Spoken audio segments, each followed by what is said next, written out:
With the never-ending issues and challenges, be it political, educational, financial, personal, and the list goes on, everyone experiences it and its effects. However, environmental challenges tops them all, as its effect is experienced by every living organism in this world, and if these issues are neglected, its effect will be irreversible and our future will suffer. I'm Marika Luis A. Pineda, and I speak for the Earth. Global warming is the greatest environmental challenge that the planet Earth is facing right now. It is essential to understand the gravity of the situation. The fuel which you use to power your homes, your cars, and businesses, and more is heating up the planet faster than expected. We are recording the hottest days and decades ever. What's alarming is that the temperature of the Earth has climbed up to the highest point it has ever been in the past 12,000 years. It only gets worse if we do not stop it now. As the planet is getting hotter, we need to collectively act right now instead of waiting for more. The primary cause of global warming is fossil fuels. Human beings are so hooked up in burning them, which produces coal, oil, and greenhouse gases. The power plants, cars, and industries produce carbon dioxide, which stays in the atmosphere for 5 decades or more. This is the reason why the temperature of the Earth rises. Due to this temperature rise, the ocean are rising and the coral reefs are dying. Many aquatic species are going extinct while the glaciers are melting. You'll be surprised to know that the Greenland is losing 20% more mass than it receives from the new snowfall. Thus, it will keep shrinking as the Earth warms. Moreover, the extreme weather patterns are for everyone to see. The heat waves, the droughts, the floods are now taking place with a greater intensity and frequency. The typhoons we experience are doubling up in nature in terms of occurrence. Take the Philippines, for example. The Philippines experience typhoons after typhoons. Further, the Greenland and Western Antarctic ice sheets are at great risk of melting completely. Please note that these two ice sheets presently hold around 20% of the Earth's fresh water. The rise in sea levels will damage the coastal areas globally. Moreover, the regularity of the hurricanes, tornadoes, and others may become more volatile, spreading malaria and other deadly diseases. The time is now to do something to prevent global warming, otherwise, it will be irreversible. Electricity and transportation contribute largely to the global warming, so we must begin there. It is important to note that there is no silver bullet and we must all come together to tackle this global warming as a whole. Every home, business, industry, and individual effort is required to tackle this crisis. As coal produces tons of carbon dioxide annually, we need to find ways to clean up coal. We can tackle global warming by beginning with putting agriculture in the system. We must encourage farmers to adapt to greener farming practices. Moreover, the same regime needs to be applied to the other industrial procedures of carbon dioxide. For instance, the transportation industry, cars, trucks, planes, and more produces 28% of the carbon dioxide emissions. Thus, we must reduce these emissions by enhancing the fuel efficiency of the vehicle. Also, it is high time we got rid of the oil and gasoline-based fuels and opt for the greener alternatives. On an individual level also, we must work to adopt a greener and healthier lifestyle. Try to drive less and walk more or take public transport. Get into the habit of recycling and avoid unnecessary wastage of goods. Save electricity by switching off appliances when not in use. And most importantly, planting a tree, as a single tree can absorb 1 ton of carbon dioxide in its lifetime. Just remember that change begins with you.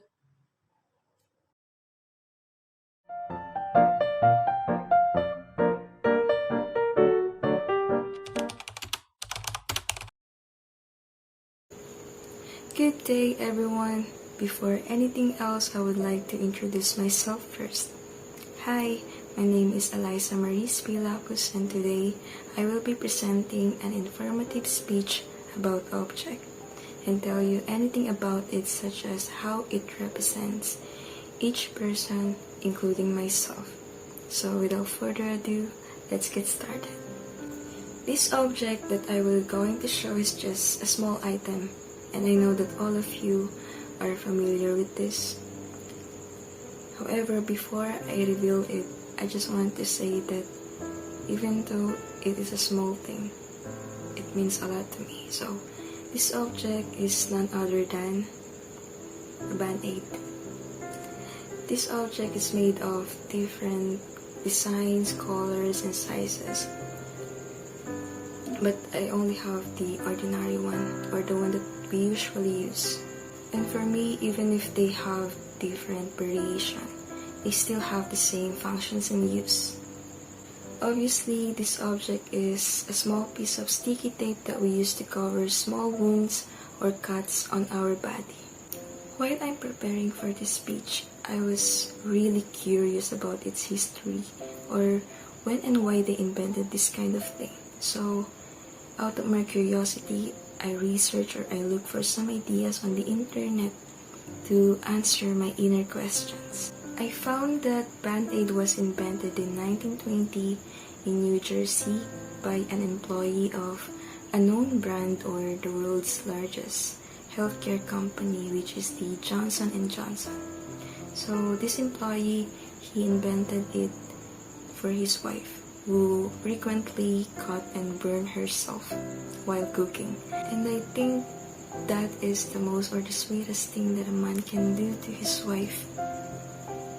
Because, imagine, this simple invention that he created only for his wife is now can be used or can help lots of people all around the world. I just want to share this. Back when I was a little girl, I often got wounds because I have a lot of energy back then to play outside with my friends. So whenever I have wounds, I always ask my mom to put Band-Aids on it to prevent infections. And by just recalling that past event of mine, I realized that I can give a deeper meaning to this kind of object. I can say that this Band-Aid symbolizes heal or healing. Since I have mentioned earlier that this object can represent each one of us, well, because for me, life is another name of problems. And, is there any person in this world who has no problems at all? I don't think so. Every one of us is dealing with something, and every one of us needs healing too. This Band-Aid, everyone needs it. We need it to fix ourselves. We need it to restore ourselves. So, don't be afraid to ask for it. Even if it can only help you for a short period of time, the important thing is it helps you somehow to heal. I think that's all for today. I hope that everyone is fine, and for those who are struggling, I hope that you can get better soon. And that's all. Thanks for watching.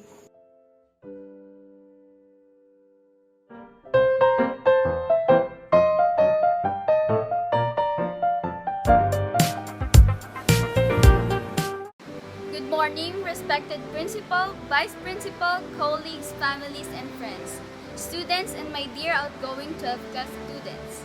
I am honored and pleased to deliver this farewell speech. Today, 1st of July, is a day of joy, particularly for the graduating students and their parents. We are all here to bid farewell to our students who are leaving this college after successful completion of their 12th year in their college. I welcome you all to this colorful ceremony. My dear 12th class students, despite some hard tasks, sadness, and grief that you have encountered in the course of your studies in the college, at the end of it all, you completed this part of journey with great achievements and beautiful memories. Being tough with you at times does not mean that you hate yourself, but to prepare you for a greater challenge ahead and to nurture you to build a strong foundation for your next level. Under our guidance, you have attained these impressive milestones in your life with great honor and integrity. Today, I am honored to say we are proud of your many achievements over the years. Your various accomplishments in almost all curriculum and extracurriculum activities. Your brilliant achievements in academic discourse and in sports are indeed acknowledged. Your sweet memories will forever remain in our hearts. I and my fellow colleagues wish to thank you for the uncommon zeal you have demonstrated towards your studies. In your relationship with the teachers, management, the junior students, and even among yourselves. In the history of this great college, we have witnessed and recorded cases of school bullying, violence, and all sorts of unwholesome activities that emanated as a result of unrighteousness actions of some of our students. Today, I am very impressed and happy to say that during your set, the school neither witnessed nor recorded any such cases. Indeed, you have shown to us that you all came from a good home and well trained. Therefore, you have left behind a very good legacy for the junior and incoming students to follow. My dear students, as you leave this college, expect that some challenges await you, which of course I strongly believe, going by your antecedents and the manner you have conducted yourselves over the years, and the skills and knowledge we have imparted in you, you will surely overcome them. At this point, I want to implore my dear outgoing students to always see yourselves as good ambassadors of this college and never allow selfish interest to blemish the integrity you have nurtured over the years in this great college. Be kind and good to people you meet on your way up. Allow the words of God guide you as you journey to greatness. Think big thoughts and be optimistic in whatever you are doing. On behalf of the college, I bid you farewell and wish you best of luck in your days ahead. May God bless you all. Thank you very much.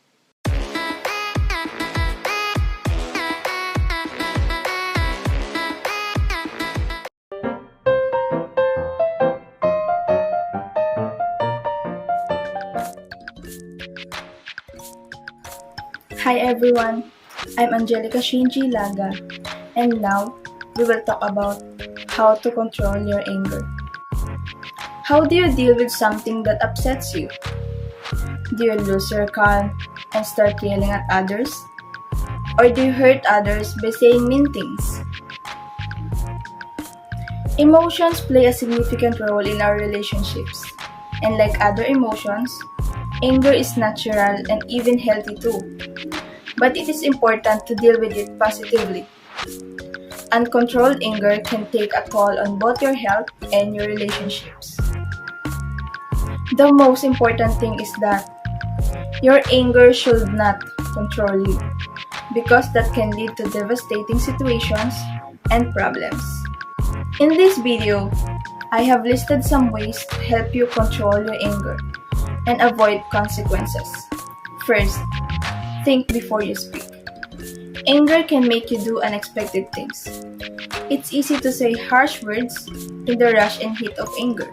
Like many times when we are angry, we say some hurtful words to our loved ones, which we regret it afterwards.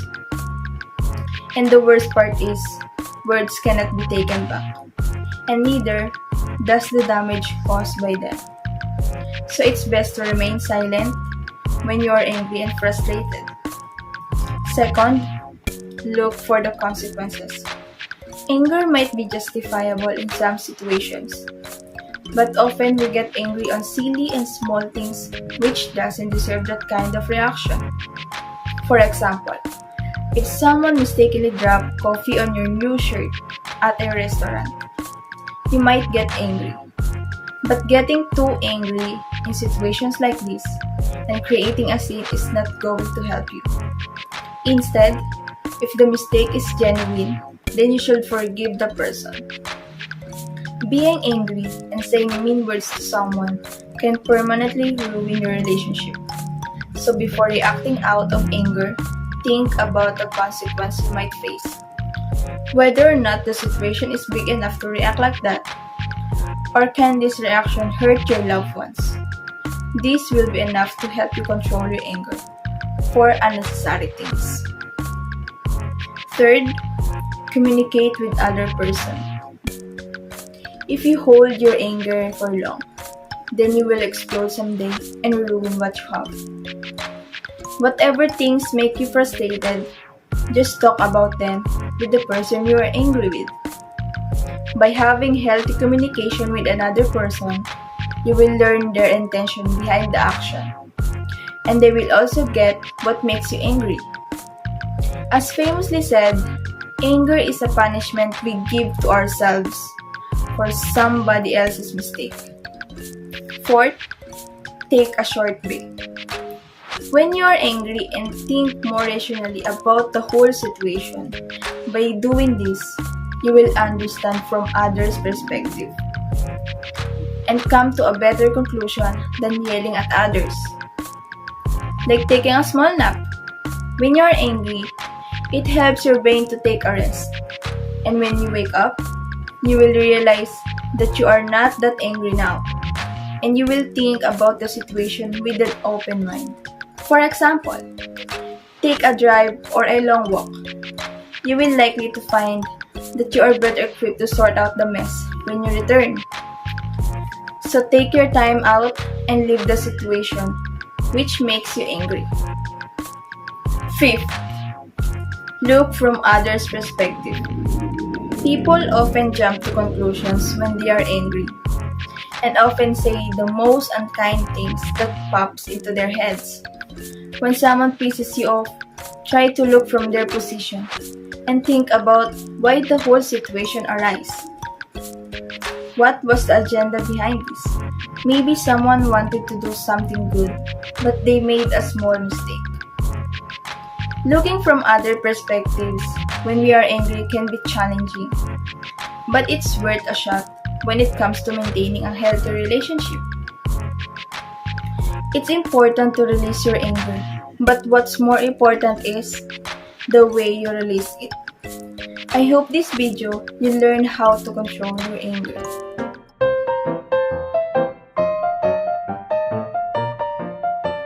Good morning to everyone. My name is Carly Carpili, and my speech is all about books. Can I get a show of hands of all avid readers seated in front of me? You have quite a good number of them, and may I admit I am one of you as well. Avid readers like us are also referred to as bookworm by many people. We are often asked the question of what is so interesting in a book or have been advised to get our nose out of a book and explore the world. Well, today, I stand here with the opportunity to answer those stereotypical questions and voice my passion for books.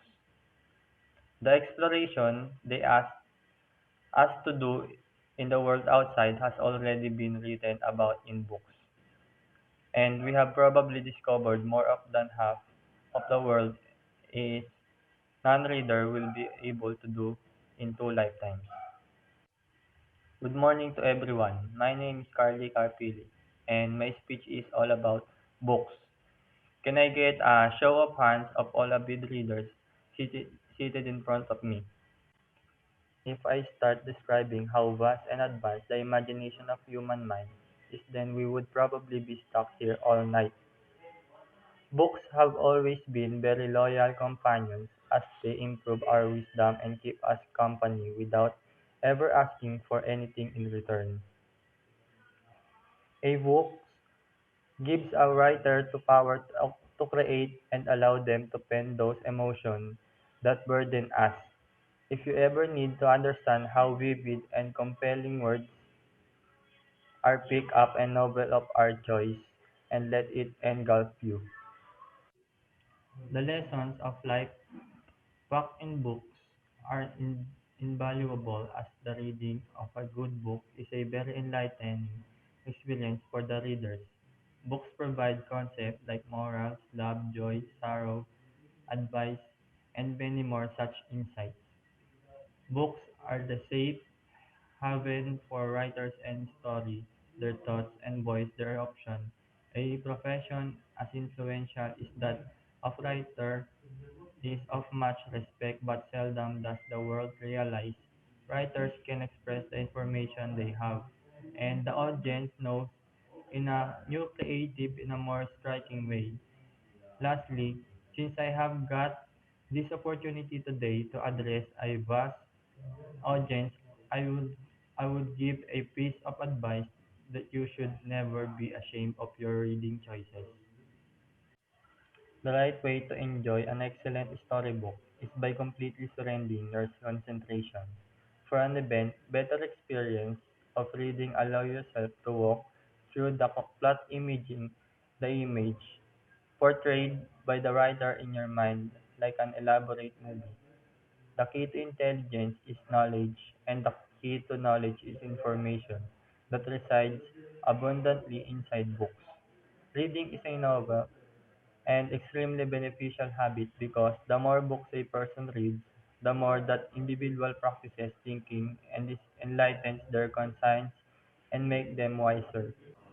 Your favorite book might not be liked by your friends or it might not be a popular book in the society, but the way that book will affect your emotion will not be achieved by reading others' choice of books.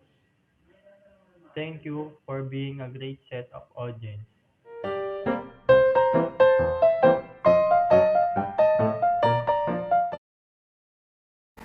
Hello everyone, my name is Amnunja Otalusan and I suffer from OCD. Yes, you guys heard it right. I do have OCD. So for the people who are unaware of OCD, also known as obsessive compulsive disorder, will describe it as being perfectionist or being orderly. But this is not the case. There's no such thing as fancy OCD, and individuals should quit claiming to have OCD simply because they like things to be in order. Because it's like an insult for the people who have OCD. Because why do we have to pretend to have OCD?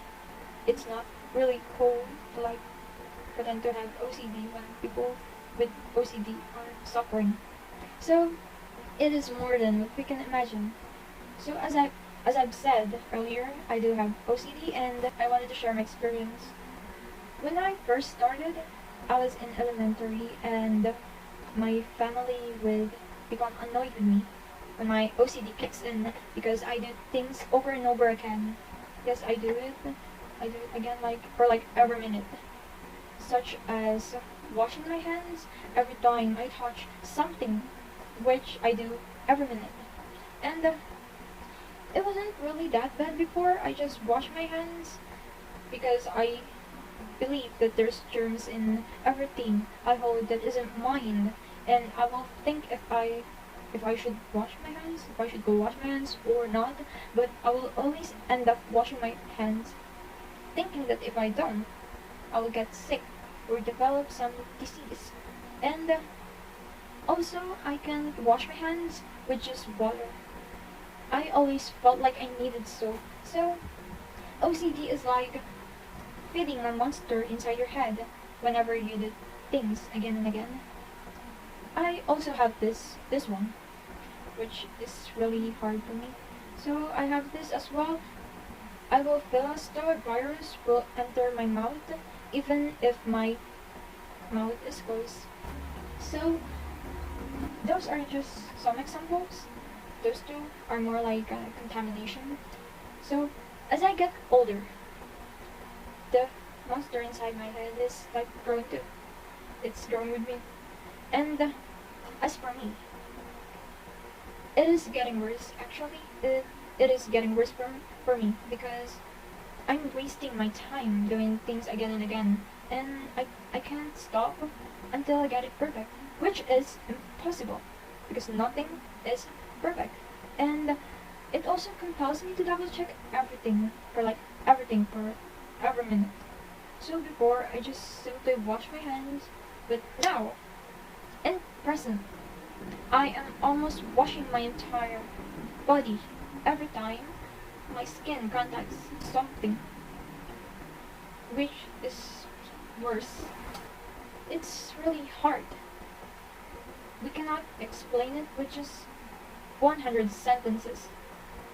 We cannot explain it very well. You just have to observe it.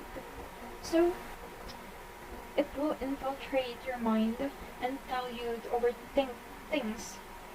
And other people claim that it is good for me because I'll be protected from virus. But, like, no. It's not like that.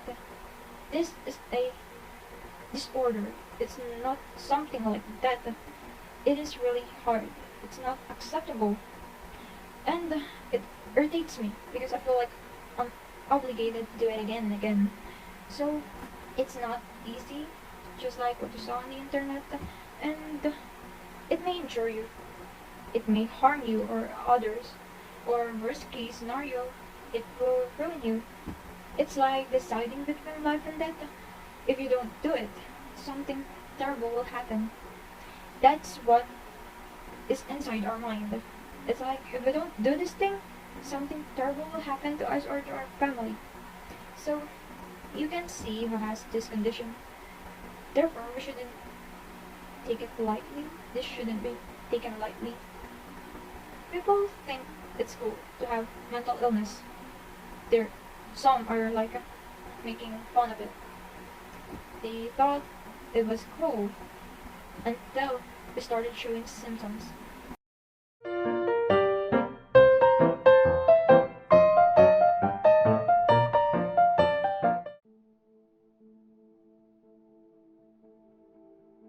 Hello, I'm Gabriel G. Rivera, and today we are going to talk about the law of karma.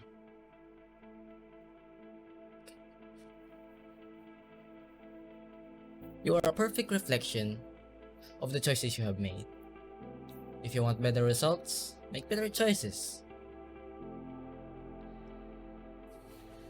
We often find ourselves in situations in life where we look around and say, "Oh my god, that can't be a coincidence, right?"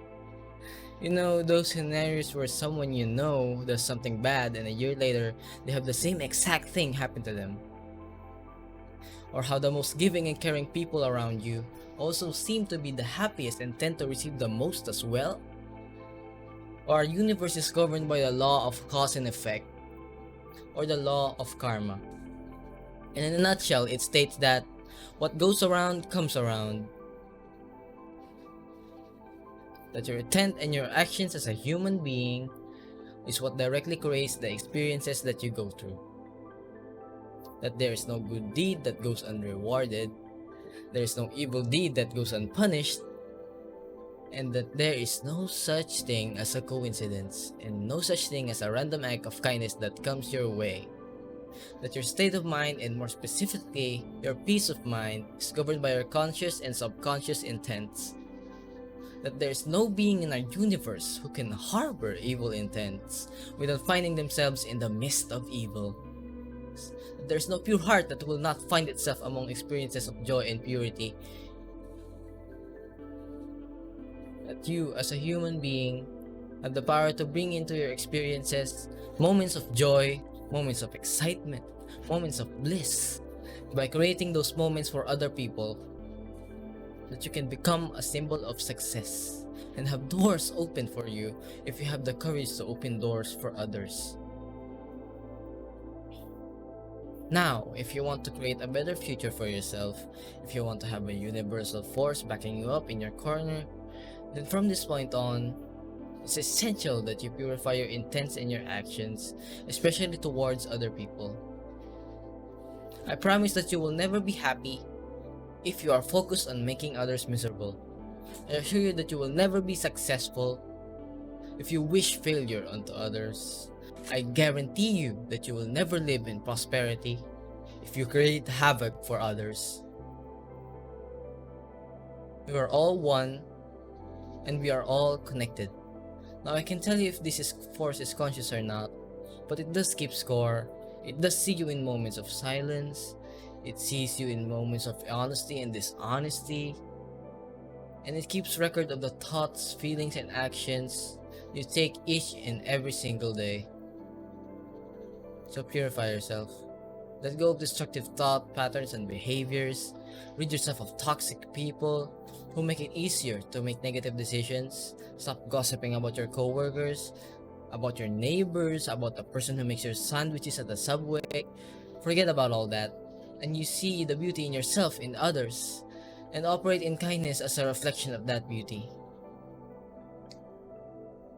Plant your seeds now, and trust me, they will grow into the future.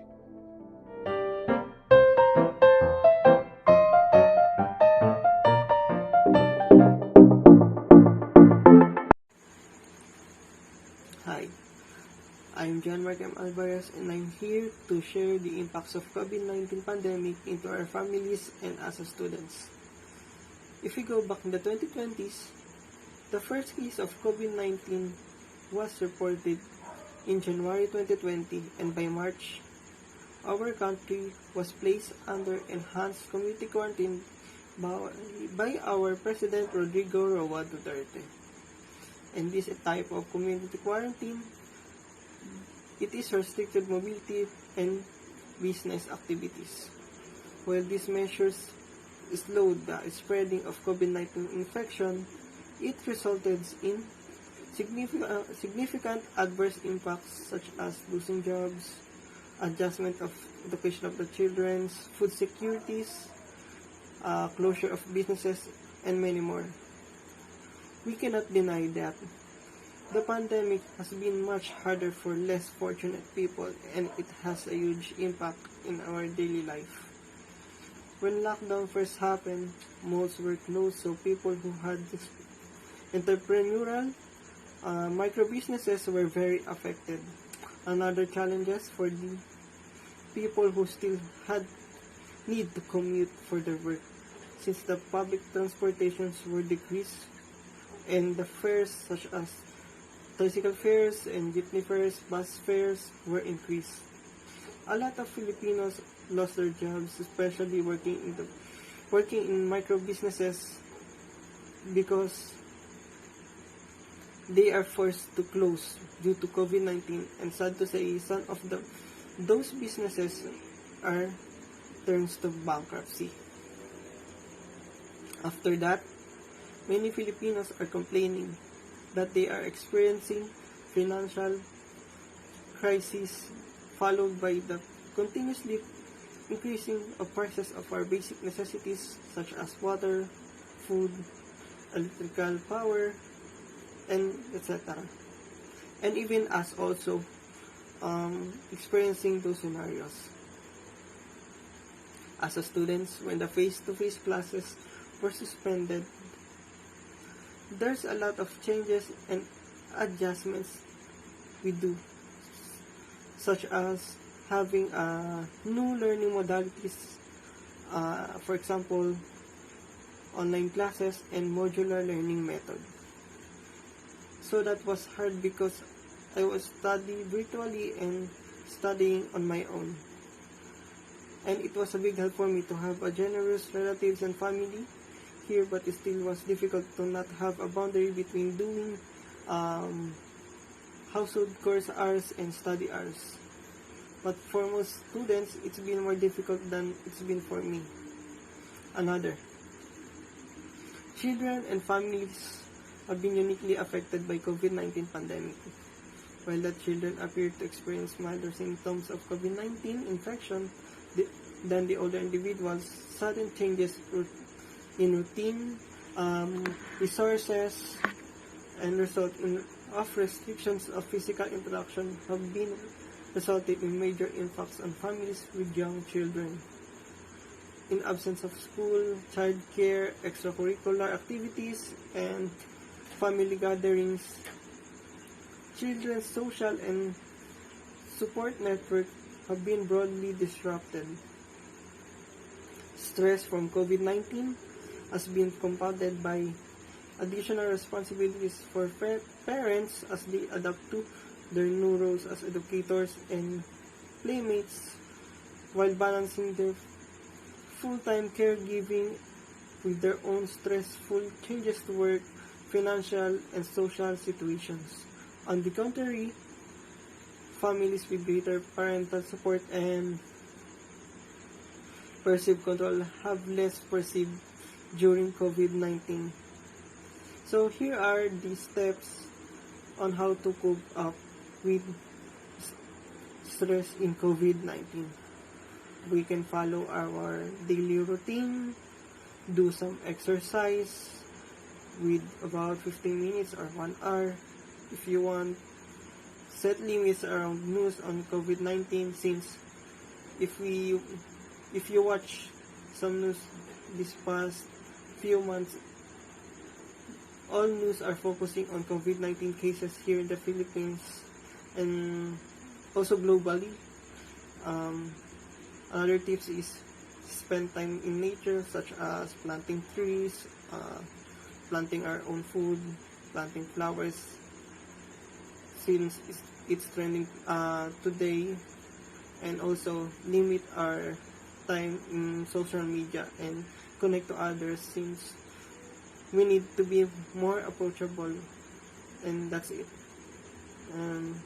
Thank you for listening.